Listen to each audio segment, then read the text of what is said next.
Hi, Z-Fam Mama, and today I am here with Anna! Mom A&K. and Kay.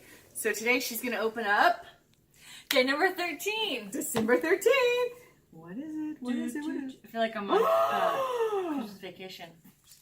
I don't know. It's something brownish. Something brown, something borrowed, and something clove. Clove! The perfect winter oil. It really is. It's It is. warm. It reminds you of family.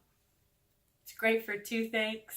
The white bottle. It's great for numbing, of course. Of course, the white label. Of course. Just reminding all of our peoples, you gotta get the vitality. Vitality. These are like the vitality. Yep, you can get it in a little Vitality. Same oil, same exact oil, But but white label. Vitality means it's ingestible. Yeah. So yeah, clove is really fun to diffuse with other. I like clove. Oils. You know which one I really like putting things with orange, like orange and Clove clove, and and orange orange. and pine, and orange. Oh And, yes. I did something like that last week. It was like clove and pine and orange. I think. I don't know. It was It's pretty really good, and it nice. was her own creation. Yeah. No I'm recipe getting book good for her. with these oils. Yep. Okay. Yes, Clove. clove. Get yourself some clove. Day 13. Tomorrow, Friday is The 14th. 14th. Check Check back. back. I wonder what it is. No peeking. Thanks for watching.